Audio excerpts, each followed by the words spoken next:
അതാരാമേ?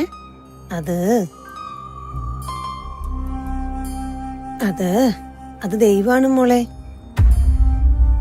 അച്ഛൻ ചെന്നൈക്ക് പോയാ ഞാനും അമ്മയും ഒറ്റയ്ക്കാവില്ലേ?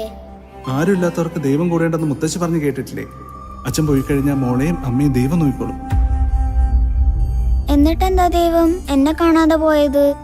ഒരു ദിവസം ദൈവം മോളെ കാണാനും വരും. ബാ നമുക്ക് കിടക്കാം.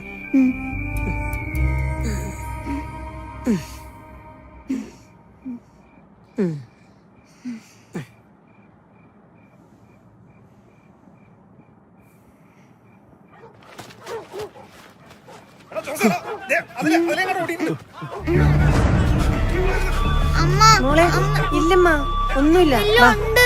ഇല്ല ഒന്നുമില്ല, ഒന്നുമില്ല. നീ വന്ന് കിടക്ക്. വേണ്ട മോളെ, വേണ്ട വേണ്ട വേണ്ട, പോകണ്ട മോളെ, വേണ്ടടാ.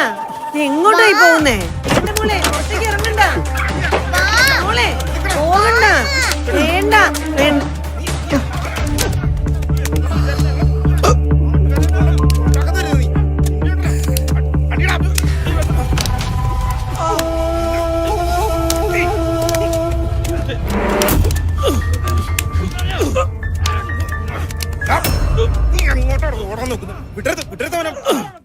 നാട്ടുകാരെ കൂടെ ഉണ്ടാക്കാന്ന് കരുതി.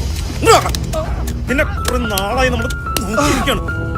അയ്യോ തല്ലല്ലേ, അത് ദൈവം അങ്കിളെ. അയ്യോ വേണ്ട വേണ്ട, തല്ലല്ലേ. ഞാനിത്തിരി വെള്ളം കുടിക്കാൻ മോളങ്ങോട്ട് മാറി സഹായിക്കാൻ വന്ന ദൈവത്തിന് തല്ലല്ലേ അങ്കിളെ, പ്ലീസ് പ്ലീസ്. അച്ഛാ അച്ഛാ, ഇങ്ങോട്ട് അങ്ങാടി. കുറെ നാളായി കണ്ടവനെ വിളിച്ച് വീട്ടിൽ കയറുന്നു. അവർക്ക് തിന്നിട്ട് എല്ലിന്റെ ഇടയ്ക്കായിരുന്നു. ആ പാവം പോയി പണിയെടുത്തോണ്ട് വന്നിട്ട് അവിടെ അടിച്ചവിടെ ഇങ്ങോട്ട് വാടി ഇങ്ങോട്ട്. അച്ഛാ ദൈവത്തിനൊന്നും ചെയ്യല്ലേന്ന് പറ അച്ഛാ. അമ്മയെ കാണാൻ വന്ന ദൈവം അച്ഛാ. നീ എത്ര നാളായിട്ട് തുടങ്ങിട്ട് ഇങ്ങോട്ട് ഇറങ്ങി വാടി. ദൈവമാണത്ര ദൈവം, ദൈവം മാത്രമേ വരുള്ളൂ.